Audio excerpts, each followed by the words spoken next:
commencez à réfléchir à travers votre esprit, afin de parler avec vos lèvres et dévoiler la parole de Dieu à votre esprit. Nous rendons gloire, honneur et louange pour tout ce qui est accompli parmi nous, au nom précieux et digne de Jésus. Car c'est en son nom puissant que nous prions. Amen. Alors que vous vous tournez, serrez la main de votre voisin et dites « Merci à Dieu pour le sang de Jésus. Merci, Seigneur Jésus. Louons Dieu. » Je vous invite à ouvrir vos Bibles à deux passages, le chapitre 8 du livre des Romains et le chapitre 20 du livre des Proverbes. Romains chapitre 8, Proverbes chapitre 20. Pendant que vous trouvez ces deux passages, permettez-moi de vous partager un événement marquant. En février 1959, le Seigneur Jésus est apparu dans ma chambre. J'ai entendu des pas et m'attendais à voir une personne humaine. Mais en levant les yeux, j'ai vu quelqu'un vêtu de blanc. Quand il est entré dans ma chambre, il m'a semblé que mes cheveux se dressaient sur ma tête et que des frissons parcouraient tout mon corps. Il m'était impossible de dire un mot. Il s'est assis sur une chaise, a croisé les mains et m'a parlé pendant 1h30. Ce n'est pas ici le lieu pour détailler tout ce qu'il m'a dit, mais je souhaite partager une chose essentielle, il m'a enseigné comment être conduit par l'Esprit de Dieu. Il a insisté sur le fait que nous sommes principalement guidés par le témoignage intérieur. Il m'a donné un exemple tiré d'un événement survenu lors d'une convention où j'avais prêché pour une dénomination évangélique à l'automne 1958. À cette occasion, plusieurs pasteurs m'avaient invité à organiser des croisades dans leurs églises. L'un d'eux m'avait demandé « Frère Agen, allez-vous parfois dans de petites églises ?» J'ai répondu « J'irai là où le Seigneur me conduira. » Il a poursuivi en disant « Ainsi, j'avais répondu de manière provisoire à l'invitation d'un pasteur, en me disant que j'irais. Il m'avait envoyé plusieurs lettres, insistant pour que je confirme ma venue. 2 jours avant que le Seigneur ne m'apparaisse, j'avais commencé à écrire une lettre pour lui répondre favorablement. Cependant, sans vraiment réfléchir, j'ai soudain saisi le papier, les déchiré et jeté dans la corbeille. Le lendemain, je me suis dit, je dois absolument lui répondre, car il attend ma confirmation. Je me suis assis pour rédiger une lettre, et après avoir écrit une page complète, prêt à la signer, j'ai ressenti un malaise intérieur, comme une alerte, une sorte de lumière rouge spirituelle. Quelque chose n'allait pas. J'ai donc déchiré à nouveau le papier et les jeté à la corbeille. Quand le Seigneur Jésus m'est apparu, il m'a expliqué que ce sentiment intérieur, cette lumière verte ou rouge, bien qu'elle ne soit pas une voix audible, est le témoignage intérieur. Il m'a dit, ce témoignage intérieur est la principale manière par laquelle l'Esprit de Dieu guide ses enfants. Puis, il m'a dit quelque chose d'essentiel. C'est la dernière fois que je te guiderai de cette manière extraordinaire par une apparition. Désormais, tu devras toujours te fier à l'Esprit de Dieu en toi. Il a également précisé que cette guidance intérieure est un des aspects du discernement des esprits, une capacité spirituelle permettant de percevoir le monde spirituel. Le Seigneur a ensuite fait une distinction importante entre le ministère prophétique sous l'Ancienne Alliance et celui sous la Nouvelle Alliance. Il a expliqué qu'à l'époque de l'Ancien Testament, les croyants n'avaient pas tous le Saint-Esprit en eux. La présence de Dieu était confinée dans le Saint des Saints. Seul le roi, le prophète et le prêtre recevaient une onction spécifique pour exercer leur rôle. Sous la Nouvelle Alliance, cependant, chaque chrétien né de nouveau reçoit le Saint-Esprit. Il n'est donc plus scripturaire de rechercher la direction auprès d'un prophète, bien qu'un prophète puisse parfois confirmer ce que l'Esprit nous a déjà révélé. Le Seigneur a insisté. Il est anti-scripturaire de chercher la guidance auprès d'un prophète. Chaque chrétien a en lui l'Esprit de Dieu, qui est son guide. Il a alors attiré mon attention sur les paroles de Jésus concernant le Saint-Esprit dans l'évangile de Jean. Jean 14 versets 16 à 17. Je prierai le Père, et il vous donnera un autre consolateur, afin qu'il demeure éternellement avec vous, l'Esprit de vérité, que le monde ne peut recevoir, car il ne le voit point et ne le connaît point, mais vous, vous le connaissez, car il demeure avec vous, et il sera en vous. Jean 16 verset 13. Quand le Consolateur, l'Esprit de vérité, sera venu, il vous conduira dans toute la vérité, car il ne parlera pas de lui-même, mais il dira tout ce qu'il aura entendu, et il vous annoncera les choses à venir. Nous avons seulement 70 ou 80 fidèles, incluant les enfants présents à l'école du dimanche. Mais si le Seigneur vous demande de venir, nous vous promettons de subvenir à vos besoins financiers. J'avais noté cela mentalement sans prendre d'engagement immédiat. Cependant, au fil du temps, en priant et en cherchant la volonté de Dieu, cette invitation revenait constamment dans mon esprit. À chaque fois que je réfléchissais à cette possibilité, il semblait y avoir une sorte de lumière verte à l'intérieur de moi, une paix intérieure qui confirmait cette direction. C'est cela, le témoignage intérieur. En revanche, un autre pasteur d'une grande église située dans une grande ville, d'environ 1,5 million d'habitants, m'avait également invité. Son église était la 3e plus grande de la ville, et il y avait de nombreuses autres églises évangéliques dans la région. J'avais presque accepté son invitation, en raisonnant humainement. Je serai dans cette région à ce moment-là, et cette église est grande, avec davantage de fidèles. Cependant, chaque fois que je réfléchissais à cette invitation, je ressentais un malaise intérieur, comme une lumière rouge. Le Seigneur m'a expliqué que j'étais en train de raisonner avec ma tête plutôt que de suivre l'esprit. Il m'a ainsi enseigné l'importance de faire confiance à ce témoignage intérieur, car c'est le moyen principal par lequel l'Esprit de Dieu nous guide. Vous n'avez pas à vous soucier outre mesure des finances, vous savez. Le Seigneur a conclu en expliquant que le Saint-Esprit est non seulement un guide dans la vérité spirituelle, mais aussi un guide pour la vie quotidienne.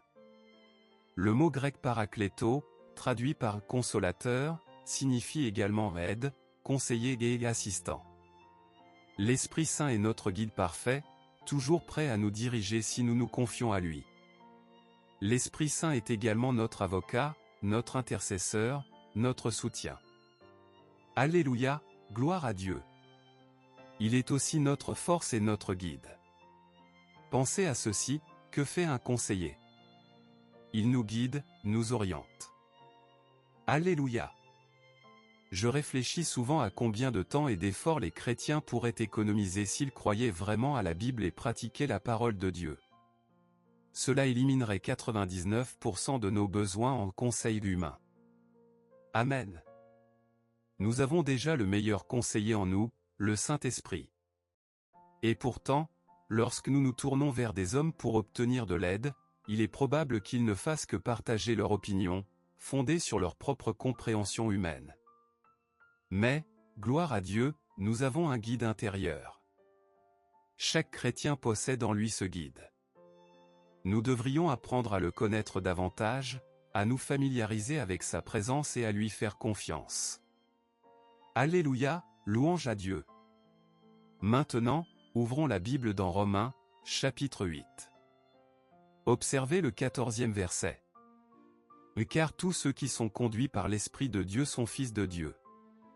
Le mot conduire et guide vont de pair, n'est-ce pas? Être conduit implique une direction.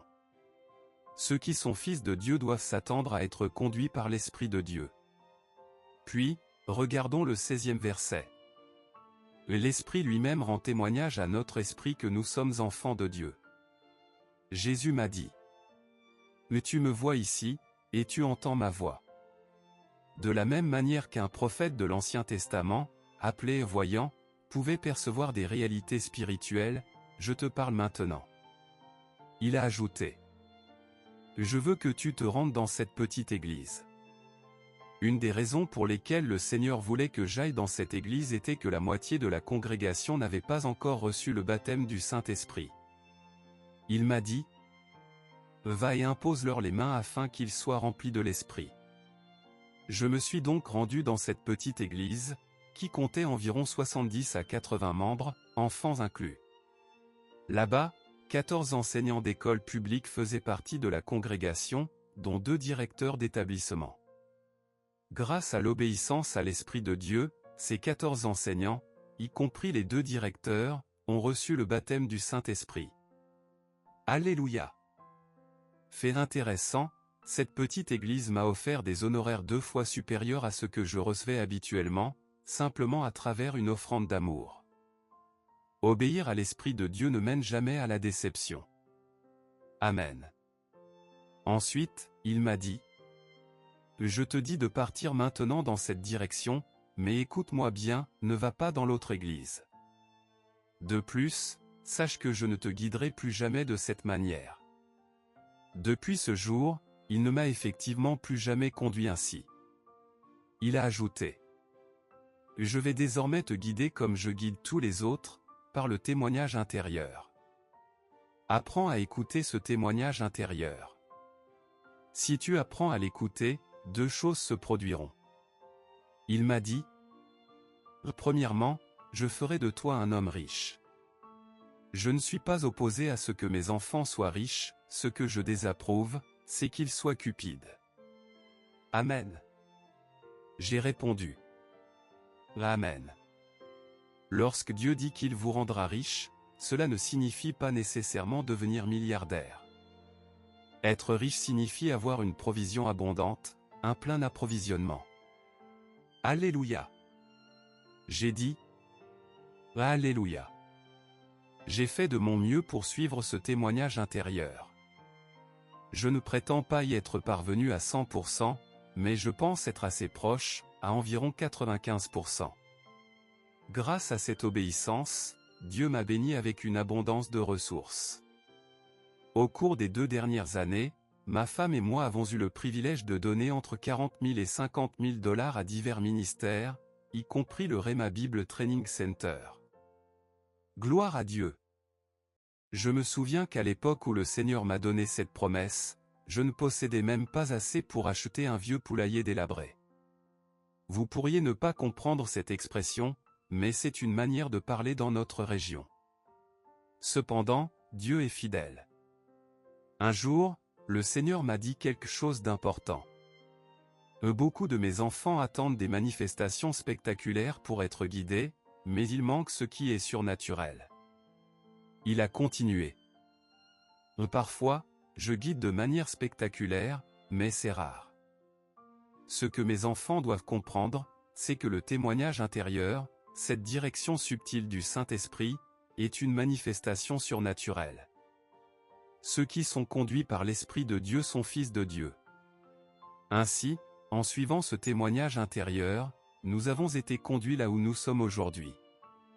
C'est par cette guidance que nous avons fondé le Rhema Bible Training Center. Je me souviens de juillet 1976, lorsque nous avons visité la propriété que nous occupons maintenant. À l'époque, nous étions basés dans des installations partagées avec une autre église et, bien que cela ait fonctionné un temps, nous étions limités. La première année, nous avions diplômé 58 étudiants, puis 187 l'année suivante. Cependant, nous avions tellement de nouvelles demandes que nous savions qu'il nous fallait un nouvel espace pour accueillir 400 étudiants. Nous avons cherché partout, exploré diverses options, sans succès. Un jour, l'un des membres de notre conseil m'a dit: je pense avoir trouvé l'endroit parfait. Lorsque nous sommes arrivés sur cette propriété, il n'y avait qu'un bâtiment administratif et la moitié d'un entrepôt, sur environ 6 hectares. À côté, il y avait une ferme à l'abandon, avec une pancarte indiquant qu'elle était à vendre. Lorsque nous avons tourné le coin avec Lee et ma femme, je me souviens d'avoir ressenti, au plus profond de moi, une conviction intérieure. Il n'y avait aucune voix, aucune manifestation spectaculaire, juste un témoignage intérieur, comme tout chrétien peut en faire l'expérience. Je me suis tourné vers ma femme, et elle vers moi. Nous avons tous deux dit, presque simultanément: c'est ici. C'est l'endroit. Nous n'étions même pas encore sortis de la voiture, mais nous savions, au fond de nous, que c'était là. Comment le savions-nous? C'était ici, dans notre esprit. Comme l'Écriture le dit. Tous ceux qui sont conduits par l'Esprit de Dieu sont fils de Dieu. Son esprit témoigne avec le nôtre, confirmant la direction à suivre. Alléluia. Ainsi, nous avons acheté cette propriété. Je me souviens avoir dit à Ali que nous ne pouvions certainement pas acheter les 50 hectares en entier. Je pensais que nous pourrions peut-être acquérir 10 ou, au mieux, 20 hectares pour nous permettre un peu d'expansion. Mais il a négocié un accord pour l'ensemble des 50 hectares à un prix incroyablement bas, environ 10 500 $ l'hectare. Lorsque le président de la First National Bank a appris cet achat, il nous a dit « Vous avez volé ce terrain ». Il faisait référence au fait qu'il avait prêté, pour un terrain voisin, 40 000 $ par hectare. Et nous avions acquis 50 hectares pour une fraction de ce prix. Cela semblait extraordinaire, mais c'était simplement la fidélité de Dieu et l'obéissance à son témoignage intérieur. Louons le Seigneur pour cela. L'importance d'être conduit par l'Esprit. Le Seigneur m'a également dit quelque chose de crucial que je souhaite partager avec vous. Il m'a confié. Va enseigner à mon peuple comment être conduit par l'Esprit. Cette instruction est capitale. Vous ne pouvez enseigner à quelqu'un ce que vous-même ne savez pas. Par exemple, vous ne pourriez enseigner les tables de multiplication à un enfant si vous ne les connaissez pas vous-même. De même, vous ne pourriez enseigner à quelqu'un à conduire une voiture ou piloter un avion sans avoir vous-même appris ses compétences. Malheureusement, il y a peu d'enseignements sur ce sujet dans nos églises, souvent parce que beaucoup ne le comprennent pas pleinement. Et pourtant, c'est un aspect fondamental de notre marche avec Dieu. L'esprit de l'homme est, comme le dit Proverbe 20 verset 27, la lampe du Seigneur, qui éclaire les profondeurs de son être. Une autre traduction dit, l'esprit de l'homme est la lumière du Seigneur. Cela signifie que Dieu nous guide à travers notre esprit, et non par notre intellect ou nos sens physiques. Beaucoup cherchent la direction divine en utilisant leur logique, leurs émotions ou leurs impressions physiques. Mais nulle part dans la Bible il n'est écrit que Dieu nous dirige par ses moyens. La guidance par l'esprit, et non par les sens ou l'intellect. Dans l'Ancien Testament, Dieu s'adressait parfois à son peuple par des manifestations physiques ou spectaculaires, car ils n'avaient pas le Saint-Esprit en eux. Mais dans la Nouvelle Alliance, nous avons reçu le Saint-Esprit, et Dieu nous guide principalement par le témoignage intérieur. Quand quelqu'un dit « je ressens quelque chose », cela peut être un témoignage spirituel, mais ce n'est pas une sensation physique. Dieu ne nous dirige pas par nos sens physiques ou notre intellect. La Bible déclare clairement que l'esprit de l'homme est la lampe du Seigneur. Ce n'est ni notre esprit charnel ni notre corps, mais bien notre esprit renouvelé par le Saint-Esprit qui reçoit la lumière divine. Dieu a déclaré que l'esprit de l'homme est la lampe du Seigneur, Proverbe 20 verset 27. Cela signifie qu'il nous guide par notre esprit. Le verset poursuit en disant qu'il scrute les profondeurs de l'être intérieur, ce qui indique que l'esprit réside au plus profond de nous, dans notre être intérieur. L'homme est avant tout un esprit, il possède une âme et il vit dans un corps physique. Pourquoi est-il un esprit? Parce qu'il a été créé à l'image et à la ressemblance de Dieu. Comme Jésus l'a dit, Dieu est esprit, Jean 4 verset 24. Si l'homme est fait à l'image de Dieu, il est nécessairement un être spirituel, appartenant à la même catégorie que Dieu. La réalité de l'esprit humain. Lorsque le corps de l'homme meurt, son esprit continue de vivre. L'homme, en tant qu'esprit, n'est pas détruit par la mort physique. L'apôtre Paul en parle clairement dans Philippiens 1, où il évoque la mort physique. Examinons ce passage. Dans Philippiens 1 verset 21, Paul déclare « Car Christ est ma vie, et la mort m'est un gain. » Puis, dans le verset suivant, un verset 22, il ajoute « Mais s'il est utile pour mon œuvre que je vive dans la chair, je ne saurais dire ce que je dois préférer. » Enfin, au verset 23, il dit « Je suis pressé des deux côtés, j'ai le désir de m'en aller et d'être avec Christ, ce qui est de beaucoup le meilleur. » Ce passage montre que Paul parle de la mort physique lorsqu'il utilise l'expression « partir et être avec Christ ». Il précise également dans le verset 24 « Mais à cause de vous, il est plus nécessaire que je demeure dans la chair. » Cela signifie que l'homme, en tant qu'esprit, peut partir et être avec le Seigneur, tandis que son corps reste sur terre. Paul distingue donc clairement l'homme intérieur, l'esprit, de l'homme extérieur, le corps. La distinction entre l'homme extérieur et l'homme intérieur. Dans 2 Corinthiens 4 verset 16, Paul écrit: « C'est pourquoi nous ne perdons pas courage. Et même si notre homme extérieur se détruit, notre homme intérieur se renouvelle de jour en jour. » Ici, l'homme extérieur fait référence au corps physique, qui vieillit et se détériore. En revanche, l'homme intérieur désigne l'esprit, qui est renouvelé quotidiennement par la puissance de Dieu. L'homme extérieur n'est pas le véritable vous, ce n'est que le logement terrestre dans lequel vous habitez. Le véritable vous est l'homme intérieur, votre esprit. C'est pour cela que Paul, en parlant de la mort physique, dit: « Je vais partir ». Il ne parle pas de son corps, mais de son esprit, qui est destiné à être avec le Seigneur.